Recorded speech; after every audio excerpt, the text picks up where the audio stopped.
이슈 칼럼 이어가도록 하겠습니다. 참 좋은 경제연구소 이인철 소장과 함께합니다. 소장님 안녕하세요. 네, 안녕하세요. 예, 미중 간의 무역 분쟁에 가려져서 수입차에 대한 관세 부과한다, 미국의 이런 얘기들이 조금 많이 적게 다뤄졌었는데 무역 확장법 232조죠. 여기에 의거해서였는데 최종 결정이 또 유예됐네요. 이게 우리 한국이 계속 뭐든지 미뤄지는 분위기가 있는데 어쨌든 그날은 현대기아차가 좀 올라가고 괜찮다라고 하는데 지금은 또 꺾인 것 같기도 하고 이게 어때요? 이게 장기적으로 봤을 때 활력에 좀 기폭제가 돼요? 이 정도면?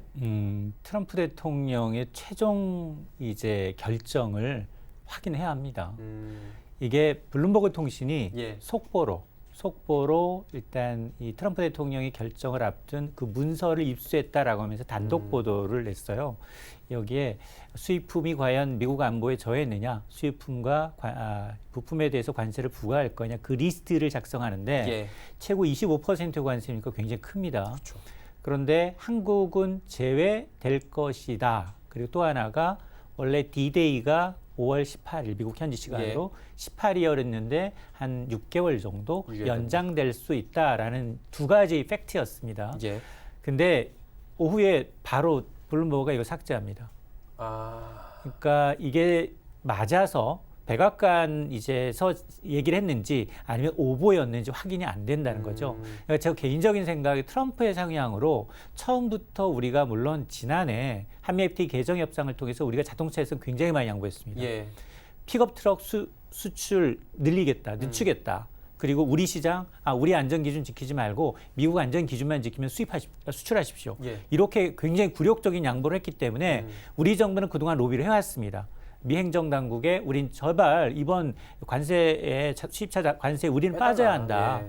그래서 이게 먹혀들었다면 이 보도가 맞는 거일 수 있습니다. 그러나 트럼프 대통령의 그동안 성향을 보면 아닐 확률이 아직도 한국이 굉장히 우방임에도 불구하고 미국을 이용하고 있다라는 생각을 뼛속까지 하고 있거든요.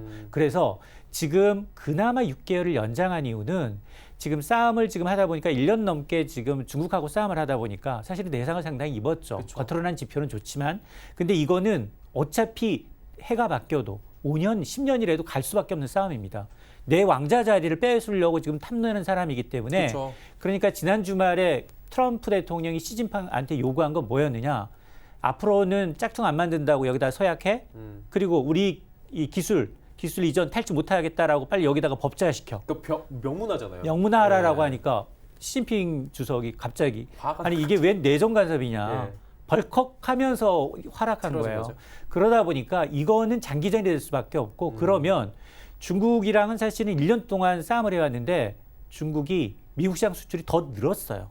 지난해 미국에 5,400억 달러 가까이를 수출했고요. 예. 미국 역시 중국에 1,200억 달러예요. 4배 이상 차이 납니다. 이게 뼛속까지 장사꾼인 트럼프 대통령이 이걸 가만히 놔둘 리가 없잖아요. 그쵸. 그러다 보니까 이게 장기화되는 거고 설령 이게 끝나고 난 다음 타겟이 어디냐. 이제 미국의 이 무역 적자의 리스트를 보게 되면 중국 1등이고 그다음에는 EU 그리고 일본이에요. 예. 그리고 한국입니다. 그러다 보니까 그 가장 이제 이 적자가 심한 품목이 뭐냐 자동차예요. 그래서 지금 자동차 EU하고 일본을 타겟으로 물론 우리가 빠질지 안 빠질지는 최종 점검을 해야 되겠지만 어쨌든 다음 타겟은 왜냐하면 그렇지 않아도 EU는 자꾸 거슬려요. 보잉을 무기로 지금 에어버스가 크고 있어요. 예. 근데 이렇게 지금 위중한 순간에 일본을 보면 너무 공교롭게도 평온해요. 그러니까 그냥 보고 있는 거잖아요. 강 건너 불구경. 아베는 예. 자기는 굴욕적일 정도의 굴욕적으로 이제 협상을 한다 하더라도 절대 일본 국가에 피해가 되지 않습니다. 그러니까요. 그러니까 사전에 우리보다 더 많이 스킨십을 통해서 트럼프를 만나서 우리 보잉 몇백 대 구매하겠다. 현금으로 딱 주고 말아요. 그리고 수산물, 농축산물 더 수입하겠다. 이렇게 풀면서 이 자꾸 이제 정말 동맹을 강조하다 보니까 트럼프 대통령이 믿기는 미운데 자꾸 이렇게 골프장에서도 넘어져주고 그랬잖아요. 그러니까 그런 것 때문에 지금 우리는 상대적으로 미국의 지금 그 미국과 중국이 전 세계 경제에 성장에서 경제 이 비중에서 차지하는 비중이 40%예요. 그 가운데 우리가 38.9 그리고 일본이 38.6 우리랑 비슷합니다. 근데 차이점이 뭐냐? 우리나라는 중국 의존도가 26%고 그리고 이제 미국 의존도는 12%밖에 안 되지만 일본의 경우에는 대미, 대중 똑같이 19%예요. 그러니까 우리보다 훨씬 더 중국 의존도가 적기 때문에 중국은 미국한테 맞아서 우리는 그것도 당하고 또 미국이 또 수입 관세를 높이면 또 그 문턱도 당하고 중간재 당하고 완제품 당하고 이렇게 이제 굉장히 센 새우등 터지네요. 이게 힘든 상황인 건데 한마디로 이제 뭐 소장님께서도 이것들이 유예를 시켜줄 수 있겠지만 결국에는 가져가는 싸움을 계속할 것이다라는 거는 정치적인 행보도 있을 거고요. 뼛속까지 장사를 했던 분위기 사업가이기 때문에 그런 것도 있는데 그러면은 뭐 예를 들어보는 거예요. 관세 부과가 현실화가 되면 우리나라 현대기아차도 글로벌 지금 점유율이 어느 정도 있잖아요. 맞습니다. 타격이 꽤 오겠죠. 그러니까 그 일본이 일단 변수고요. 예. 그리고 또 하나는 유럽 시장도 우리가 만만치 않은 시장이거든요. 그쵸. 유럽으로 차를 팔아야 돼요. 예. 근데 유럽은 타깃이 될 수밖에 없습니다. 유럽은 타깃이 될 수밖에 없고 일본의 경우에는 빠져나갈지 아니면 관세 부과 대상이 되면 우리가 상대적으로 미국 시장에서는 이득이죠. 예. 가격 경쟁력이 훨씬 우리가 더 높아지니까. 근데 유럽 시장에 우리가 팔아야 되는데 유럽이 만약 미국의 관세를 추가로 부과를 한다면 EU 역시 자기의 보호막을 칩니다. 예. 그럼 우리는 EU 수출도 어려워지겠죠. 원래 거의 안 팔리지 않아요? 우리나라 차 유럽에? 그러니까 그나마 조금 그래도 예. 신형차들, RV 차량들 이쪽으로 지금 왜냐하면 르노 삼성도 로그 차량을 일본에서 가져와서 유럽 수출 물량이에요. 그렇기 때문에 이제 공식적으로 국내 생산되는 양의 대부분을 팝니다. 물론 미국이 가장 크죠. 현대차의 경우에 거의 한 80만 대 정도를 미국이 판매를 하는데 전 세계 수출 물량의 3분의 1이 미국이에요. 그러니까 미국이 정말로 우리를 빼주게 되면 땡큐 감사합니다. 근데 그렇지 않고 모두가 똑같은 선상에 가면 우린 좀 불리합니다. 그러면은 뭐 규모가 또 어마어마해질 것 같긴 한데 이게 또 문제가 지금 뭐 자동차도 그렇고 무역 분쟁도 있지만 결국에는 수출 의존도가 높은 우리나라의 강달러가 지금 이어지고 있고 1,200원도 얼마 남지가 않았는데 뭐 시장에서 1,200원 다음 주면 넘을 수도 있다라는 얘기가 속속 나오더라고요. 맞습니다. 어떻게 보세요, 이 부분은?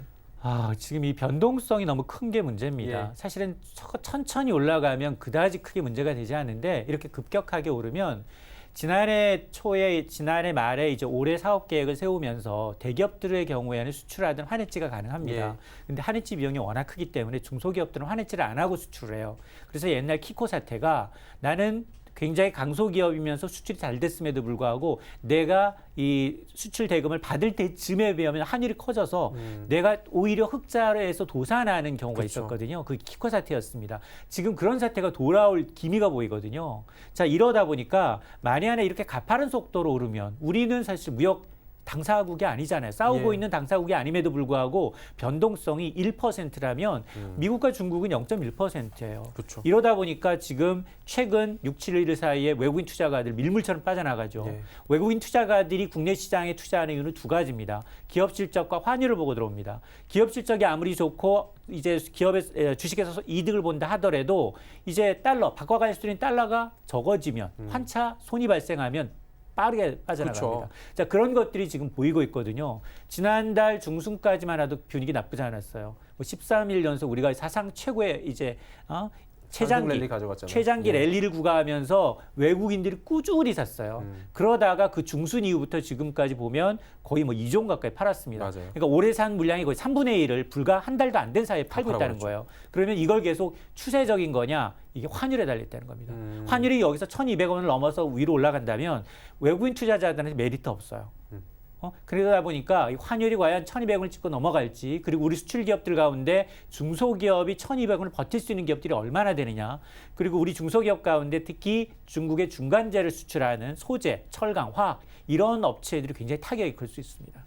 이게 사실은 쉽게 얘기하면은 우리나라에 투자를 3%의 이익을 냈는데 외국인들이 환율이 2%가 올라버리면 차라리 1%면은 국내에다가 예금 넣지 뭐하러 이렇게라고 생각하면서 다 뺄 수 있다는 얘기인 건데 그러면은 원화 약세가 계속 진행이 된다면 대비를 하긴 해야 되잖아요. 투자자들도 그렇고 어디가 맞습니다. 좀 그나마 피난처예요? 일단은 뭐 재테크 하시는 분들 측면에서는 지금 뭐 이미 나타나고 있어요. 이미 보면 안전자산으로 그리는 달러, 그 다음에 일본의 엔화, 그리고 여기다 금까지 제기하고 있습니다. 금값 되게 올랐어요. 되게 많이 올랐어요. 네. 물론 이거는 환율 때문만은 아닙니다. 지금 지난 3월 말에 있었던 이주열 총재가 리디노미네이션, 예. 화폐 개혁을 언급하다 언급하면서. 보니까 한은이 저렇게 이제 군부를 떼게 나서고 이번 주 실제로 국회에서는 공청회가 있었어요. 월요일 날 있었죠. 처음으로 있었던 이 화폐 개혁에 관한 국회 의견을 모으는 자리였습니다.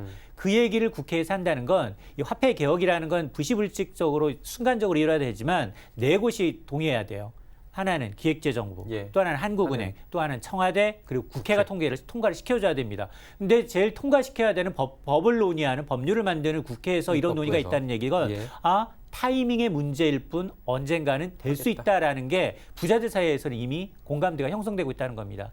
그리고 주식 투자하시는 분이 있다면 지금은 이렇게 리스크가 큰 장에서는 정말 내수주밖에는 볼 게 없습니다. 내수를 먹고 살아야 하잖아요. 그쵸. 그러니까 통신주, 뭐 화장품주, 먹거리주 이런 것들의 경우에는 여름철 수요와 더불어서 오히려 이쪽으로 이제 조금 관심을 좀 쏟는 그런 이제 분위기는 엿보입니다. 예, 내수까지 지금 근데 침체여가지고 참 쉽지가 않은 상황인데 그러다 보니까 5월 시장 기대도 좀 많았을 수도 있어요. 4월이 약세였기 때문에 5월이 지금 죽은 고양이 데드캣 바운스 얘기까지 나오고 있습니다. 이게 어때요? 반등에 대해서 뭐 사실 시장을 면밀하게 하나하나 보시는 그 시황을 보시는 분은 아니지만 전체적인 안목으로 보셨을 때 거시적으로 이게 좀 괜찮지 않다고 보실 것 같아요. 호재가 없죠. 없어요. 예. 그리고 적어도 한 3개월 내지 6개월 정도를 좀 볼 수만 있다면 예. 좀 긍정적인 시그널이 있다면 베팅을 하겠어요. 그래서 전 늘 말씀드립니다만 5월은 그 박스피의 하단을 테스트할 가능성이 굉장히 높다. 그러니까 2,000선에 큰 의미를 두지 말았으면 좋겠다는 예. 생각이 들고요. 또 하나는 지금 그 달러 강세와 원화 약세가 얼마나 도드라질지 이건 어차피 외국인의 이제 의중에 달렸죠. 그렇죠. 예. 의급에 달렸고요. 그리고 국제 유가 그리고 중국의 경기 부양 이 속도며 강도 같은 걸 좀 봐야 합니다. 그리고 무엇보다도 과연 이제 다음 달에 과연 이제 오사카에서 있을 G20 회담에서 그나마 이제 거시적으로도 표면적으로도 미국과 중국이 좀 화해하는 모습을 보여줘야 악수라도 되고 좀 했으면 좋겠어요. 그렇습니다. 물밑에서 기싸움을 한다 하더라도 예. 적어도 시장에 영향을 주지 말아야 되는데 그럴 때마다 지금 뭐 블랙 튜스데이다, 블랙 먼데이다 반복이 되고 있거든요. 예. 그런 이제 리스크에 굉장히 노출돼 있기 때문에 저는 가능하면 지금은 좀 보수적으로 관망하는 것도 나쁘지 않아 보입니다. 일단은 뭐 안전자산 쪽으로 돌리시던지 아니면 현금 비중을 늘리는 방향이 아직까지 최소한 G20 정상회의까지는 좀 지켜봐 달라라고 박스피 하단도 좀 확인하시고 말씀을 해주셨습니다. 다음 주에는 좀 호재라고 할 수 있는 이야기를 이인철 소장님이랑 좀 나눠봤으면 하는 바람을 이번 주에도 가져보도록 하겠습니다. 오늘 말씀 감사합니다. 참.